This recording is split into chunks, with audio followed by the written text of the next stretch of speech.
Hi everyone, hope you all are doing great. Thank you so much for joining in. Welcome back to Naseema Shah's channel. Our today's topic is order of blood draw. People, especially those people who are working in a laboratory as a phlebotomist, technologist or technicians, they would probably know that we draw the blood in a sequence. The reason the tubes are assigned this way, this order, is to prevent the cross contamination of the chemicals into other tubes, which may cause errors in the tests. And the order of draining is also essential to minimize the effect of platelet clumping. For instance, अगर हम blood draw करते हैं, फिलबोट में आपने perform कर ली, उसके बाद जब when the times comes when you have to insert the blood in the tubes, the first tube you choose to insert the blood is blood culture tube. Those are sterilized samples. आपने पहले aerobic then आपने anaerobic आपने इसमें blood insert करना है, and then you have to do is 7 to 8 minutes आपने इसको blood को आपने शेक करना है. ठीक है, these are the blood culture bottles that we have in our laboratory. इनमें से आपने पहले एरोबिक देन आपने एनएरोबिक में ब्लड आपने इंसर्ट करना है. ठीक है, this is the first option. The second tube, the first one, order of blood draw. First हमने कहा ब्लड कल्चर के ट्यूब्स में हम सबसे पहले ब्लड इंसर्ट करेंगे या ब्लड डालेंगे, बिकॉज उनके लिए कोई कंटेमिनेशन की गुंजाइश नहीं होनी चाहिए और नहीं होती है. The second one is coagulation tube, जिसे हम पीटी, आईएनआर, एपीटीटी या फिब्रोनेजन ट्यूब भी कहा जाता है. It contains 3.2 sodium citrate. तो after blood culture tube we have to draw the blood in coagulation tube. The second one is coagulation tube, or sometimes it is called as PT INR tube as well. So after coagulation tube जो blood हम insert करेंगे वो है plain tube या serum tube में. It have no anticoagulants. इसमें इस test जो भी टेस्ट इसमें परफॉर्म होते हैं उसमें सीरम की रिक्वायरमेंट होती है. It contains no anticoagulant. So the first one was blood culture, second sodium citrate और coagulation tube, third one is plain tube और serum tube. Third one is serum tube. Third के बाद जिस tube में हम blood insert करेंगे या blood डालेंगे वो है heparin tube. It contains sodium heparin, lithium heparin और ammonium heparin as an anticoagulant.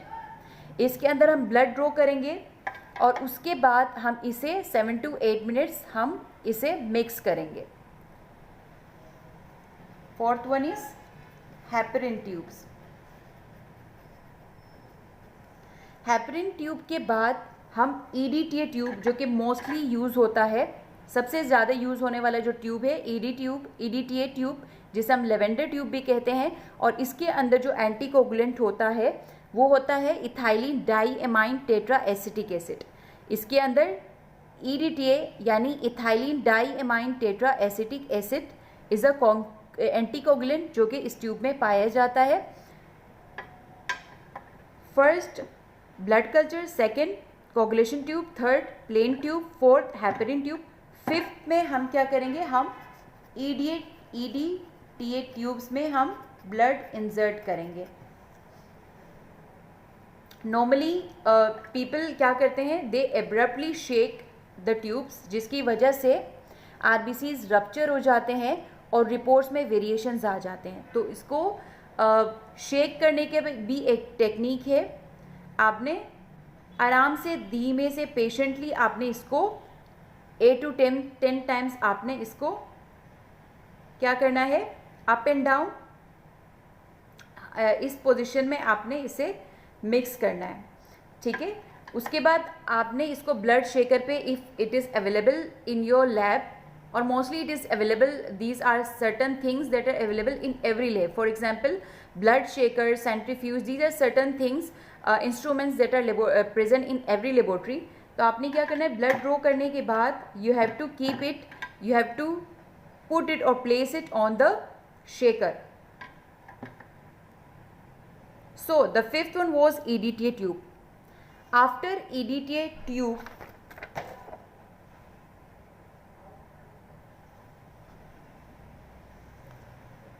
you have to draw the blood in ESR tube. This one is called ESR tube. It contains 3.2 sodium citrate.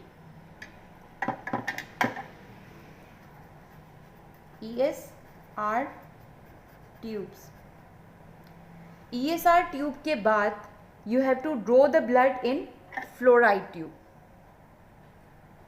You can say oxalate or fluoride tubes. It contains potassium oxalate or sodium fluoride as an anticoagulant. The purpose of drawing blood in this tube is to check the glucose level. It prevents the glycolysis.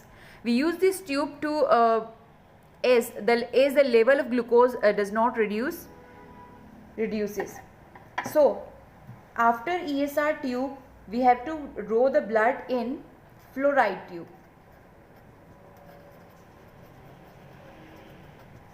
After fluoride tube, we have to draw the blood in RNA Tempest tube, which is not available here with me right now, but you have to remember the sequence. The first one is blood culture, the second one is coagulation tube, the third one is serum tube or plain tube, the fourth one is heparin tube, sixth EDTA tube or lavender tube, seventh is ESR tube, 8 is fluoride tube. You have to memorize this sequence in order to prevent the cross contamination.